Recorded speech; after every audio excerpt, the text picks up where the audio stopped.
आप सभी को नमामि नमन करता हूँ, वंदन करता हूँ। धम्म चर्चा में आज का जो मुख्य विषय है वह है रठपाल की धम्म दीक्षा। रठपाल को हिंदी में हम राष्ट्रपाल कहते हैं और इसका जो संदर्भ है वो मध्यम निकाय जिसके एक सूत्र है, चैप्टर है जिसका नाम है रठपाल सूत्र। राहुल शंकराचार्य ने बुद्धचर्या में भी रठपाल सूत्र के बारे में लिखा है। बाबा साहब अम्बेडकर ने भी अपनी पुस्तक बुद्ध एवं उनका धम्म में इस विषय की चर्चा की है, रठपाल की चर्चा की है। तो आज हम लोग रठपाल की धम्म दीक्षा के बारे में चर्चा करेंगे। चूँकि भगवान बुद्ध कुरु क्षेत्र में पहुँचे हुए थे, कुरु देश में पहुँचे हुए थे, तो उस समय की एक घटना है। तो जब बुद्ध वहाँ पहुँचे हुए थे तो बुद्ध से मिलने के लिए बहुत सारे लोग जो उस गांव के वासी थे मिलने जाते हैं। और उस गांव का नाम था, छोटा शहर रहा होगा, ठुल्ल कोठित नाम था। और वहाँ प्रायः ब्राह्मण ही थे। और वहाँ का एक ब्राह्मण था जो धनी था, उसका नाम था अग्रकुलिक। उनका बेटा था जिसका नाम था रठपाल। वह भी बुद्ध से मिलने के लिए वहाँ जाता है, बुद्ध की बात को सुनता है, बुद्ध के प्रवचन को सुनता है। सुनने के बाद इतना प्रभावित होता है, वह समझता है कि गृहस्थ रहते हुए मैं बुद्ध के द्वारा दिए गए उपदेश का पालन मैं नहीं कर सकता। बुद्ध ने जो शुद्ध चित्त की बात की है वह घर में रहते हुए संभव नहीं है, वह ऐसा मन में सोचता है। तो जब सारे और जो भी ब्राह्मण जो वहाँ पहुँचे थे, बुद्ध की बात सुनने के लिए पहुँचे थे, जब वो चले जाते हैं तो चले जाने के बाद वह बुद्ध के पास पहुँचता है और बुद्ध के पास पहुँचकर बुद्ध के सामने हाथ जोड़कर कहता है कि हे भगवान मुझे प्रवज्ञा दीजिए, हे भगवान मुझे उपसंपदा दीजिए। तो बुद्ध ने कहा कि क्या तुमने माता पिता से आज्ञा लिया है? तो उसने कहा कि नहीं, मुझे माता पिता से आज्ञा नहीं लिया है, मैंने नहीं ली है। तो बुद्ध ने कहा जाओ पहले तुम अपने माता पिता से आज्ञा लेकर आओ। वह अपने माता पिता से आज्ञा लेने के लिए जाता है। तो चूंकि वो अपने माता पिता का एकमात्र पुत्र था और उसके पिता धनी थे, उस शादीशुदा भी था और एक पत्नी नहीं थी, उसकी कई पत्नियां थीं, मतलब कई स्त्रियां थीं। तो उसके पिता और माता कहते हैं कि बेटा तुम खाओ पियो और विहार करो, खाते पीते रहो, काम भोगों का खूब उपभोग करो और जो पुण्य कर सकते हो तुम करो, क्योंकि तुम्हारे पास धन की कमी नहीं है, मेरे पास धन की कमी नहीं है। फिर भी वो कहा नहीं, मुझे प्रवज्ञा उपसंपदा चाहिए, तो उसके लिए मुझे आपका आज्ञा चाहिए। उसके माता पिता तैयार नहीं हुए तो नंगी जमीन पर, धरती पर वो लेट गया। कहा कि जब तक आप आज्ञा नहीं देंगे तब तक मैं न तो कुछ खाऊंगा न बोलूँगा और मैं यहीं मर जाऊंगा, या तो मैं सन्यासी बनूंगा या मर जाऊंगा।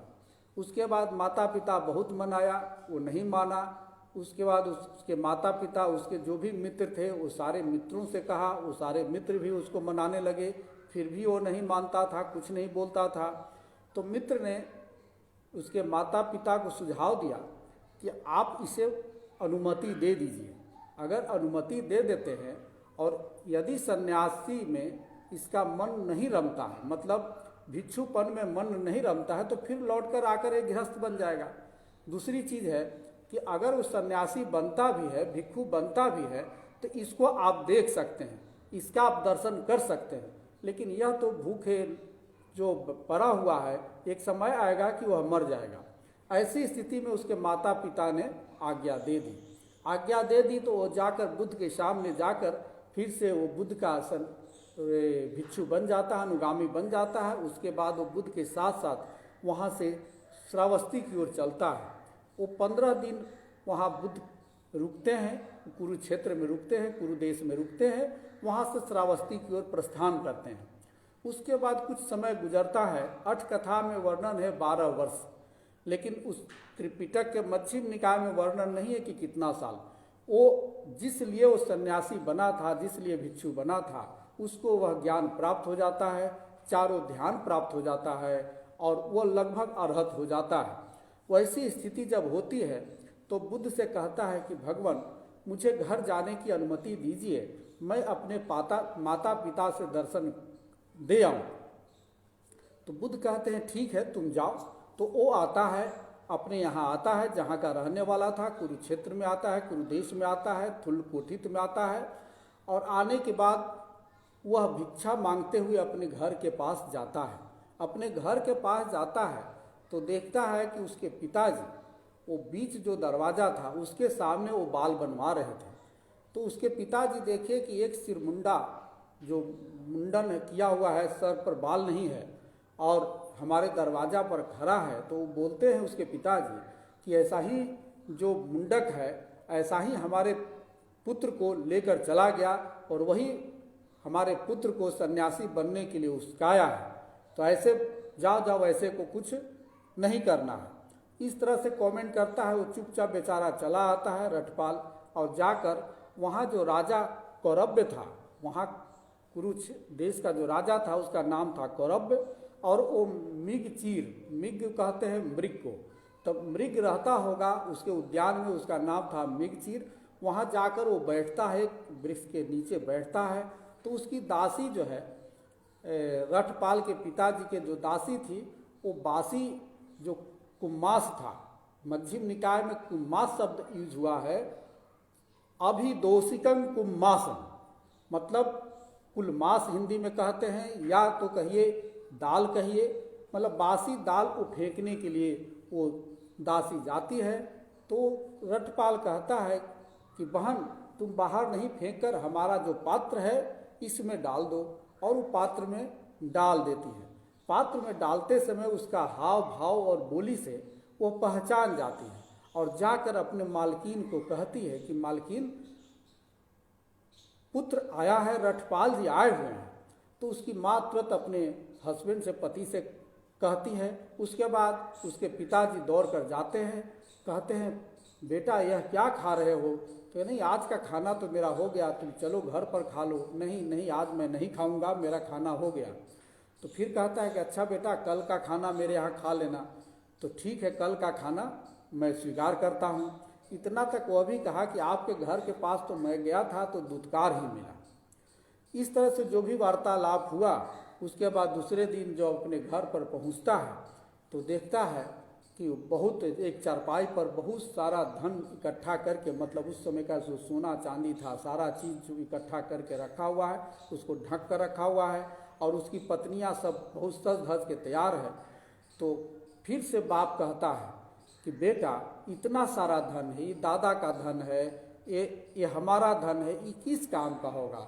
तुम अभी भी गृहस्थ बन जाओ, इस सन्यासीपन छोड़ो, जो भिक्षु बने हो इसको छोड़ो और गृहस्थ बन जाओ, इसका उपभोग करो और इससे तुम दान पुण्य करो। वो कहता है कि नहीं ऐसा है तो इस जितने भी आप जो संग्रह करके रखे हैं इसको गंगा नदी के बीच में ले जाकर इसको छोड़ दीजिए, डाल दीजिए। यह सिर्फ और सिर्फ तृष्णा और दुख का ही कारण हो सकता है। फिर उसकी स्त्रियां उसके पैर पर गिर जाती हैं। कई बीबियां थी उसकी, तो सब लोग जब गिर जाती है तो कहती है कि हे स्वामी आखिर कौन सी अप्सरा के लिए आपने ऐसा रूप अख्तियार किया है, ऐसा रूप बनाया है? तो वो कहता है रटपाल बहन ऐसी बात नहीं है। तो जैसे ही वो बहन शब्द यूज करता है तो उसकी जो भी बीबियाँ थी वो मूर्छित हो जाती हैं और वो हट जाती हैं। उसके बाद रटपाल कहता है अपने पिताजी से कि खाना खिलाना है तो खाना खिलाइए, अन्यथा मैं जाऊं। उसके पिताजी उसको खाना खिलाते हैं। खाना खाने के बाद फिर वहाँ से रटपाल निकलता है। रटपाल निकलकर फिर से वो राजा का जो उद्यान था वहाँ जाता है और जाकर वहाँ वो बैठ जाता है, एक वृक्ष के नीचे बैठता है, अपना साधना करने लगता है। तो राजा का जो माली था उसका नाम था मिगौ। तो माली वहाँ साफ सफाई कर रहा था तो देखा कि वो रटपाल एक वृक्ष के नीचे बैठे हुए। तो रटपाल वहाँ इस सारे लोगों में वो प्रसिद्ध था। तो इसकी बात जब माली की बात जब राजा सुनता है तो राजा को मिलने की जिज्ञासा होती है कि मैं चलूं और रटपाल से मिलूं। और राजा आता है मिलने के लिए उस बागान में, उस उद्यान में। और जब राजा आता है तो राजा कहता है रटपाल को कि हे भंते आप इस गलीचे पर बैठिए, ये जो फूल वगैरह का जो गलीचा बना हुआ है इस पर बैठिए, आप ऐसे ही नीचे पत्थर पर बैठे हुए हैं, इससे अच्छा है कि इस पर बैठिए। उसने कहा कि नहीं, आप ही इस पर बैठिए, मैं जहाँ बैठा हूँ सही बैठा हूँ। उसके बाद वो 4 बात पूछता है, मतलब वो कहता है कि सन्यासी बनता तो लोग है वो 4 कारण से बनता है, 4 हानि देखता है, उसमें 4 खामियां देखता है, तभी वो सन्यासी बनता है। वो पहला है कि जब आदमी बूढ़ा होता है, तब बूढ़ा होता है तो बहुत सा चीज़ वो चाह कर भी प्राप्त नहीं कर सकता, और जो चीज़ उसके पास है उसका उपभोग करने में वो सक्षम नहीं होता। इसे जरा हानि कहते हैं, बुढ़ापे के द्वारा हानि कहते हैं, उत्पन्न हानि कहते हैं। यह भी हानि आप में नहीं है, क्योंकि आप तो अभी यंग हैं, युवा हैं।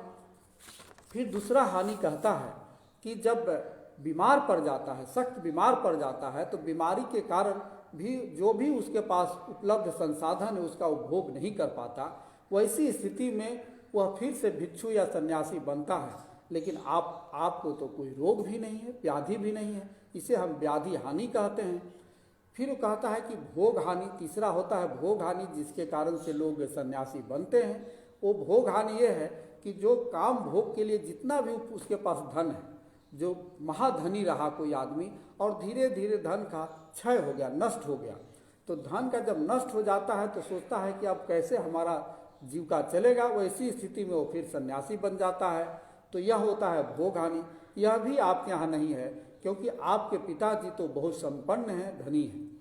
फिर होता है याति हानि। याति कहते हैं रिश्तेदार को, रिश्तेदार और मित्र जो हुए, रक्त संबंधी हुए, वो सारे के सारे याति कहते हैं। मतलब उसका कोई रिश्तेदार मर जाए, कोई मित्र मर जाए, तो उससे वो बहुत फ्रस्ट्रेट हो जाता है। वैसी स्थिति में वो फिर जो है सन्यासी पन्न स्वीकार कर लेता है। तो यह भी ऐसा आपके जानने भर में ऐसा कहीं कोई घटना घटित नहीं हुई है, कोई मरा नहीं है। तो इस 4 तरह की जो हानि है, इस चारों हानि से आप मुक्त हैं। उसके बावजूद भी आप भिक्षु बन गए, भिक्षु बन गए, आखिर कारण क्या है? उसके बाद वो रठपाल बताता है कि महाराज, मैंने जाननहार, जाननहार बुद्ध के लिए कहता है कि मैंने जाननहार, देखनहार, जो जानते हों और जो देखे हों, अरहत सम्यक संबुद्ध ने 4 उपदेश दिया था। और वो जो 4 उपदेश दिया, जिसको मैं जानकर, मैं देखकर और सुनकर प्रवर्जित हुआ, वो 4 उपदेश क्या था,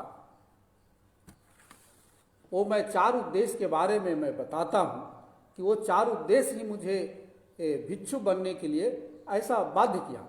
वो पहला ये है कि बुद्ध ने कहा कि यह संसार या यह लोक अध्रुव है। अध्रुव है मतलब नष्ट होने वाला है, उपनीत हो रहा है, उत्पन्न हो रहा है, नष्ट हो रहा है। तो क्या महाराज आप ऐसा मानते हैं कि आप जो पहले 20 साल की उम्र में जो स्थिति थी आपकी, क्या आज 80 साल के आप हैं, क्या यही स्थिति आपकी है? क्या आप में बल वही है या सामर्थ्य वही है? वह कहता है राजा कि नहीं, ऐसा नहीं है। तो यही बुद्ध ने कहा कि संसार हम हर समय उपनीत हो रहा है और नष्ट होने वाला है। दूसरा, बुद्ध ने कहा कि यह संसार जो है, यह लोक त्राण रहित है और आश्वासन रहित है। कोई भी ऐसा संरक्षक नहीं है जो आश्वासन दे, या कोई भी ऐसा नहीं है जो हमारा दुख को हर ले। तो उसने कहा, रठपाल ने, कि हे महाराज, आप कोई ना कोई रोग से ग्रसित होंगे। तो हाँ, एक रोग है जो मैं ग्रसित हूँ, तो वह है वायु रोग। मुझे वायु रोग होता है, और वायु रोग के कारण मुझे कभी कभी बहुत दर्द होता है, पेट में दर्द होता है। तो कहता है कि महाराज, जब आपका दर्द होता है तो क्या आपके जाति बिरादरी वाले या आपके मित्र या कोई भी, क्या आपके पीड़ा को हर लेते हैं या आपकी पीड़ा को हल्का करने में सहायक होते हैं?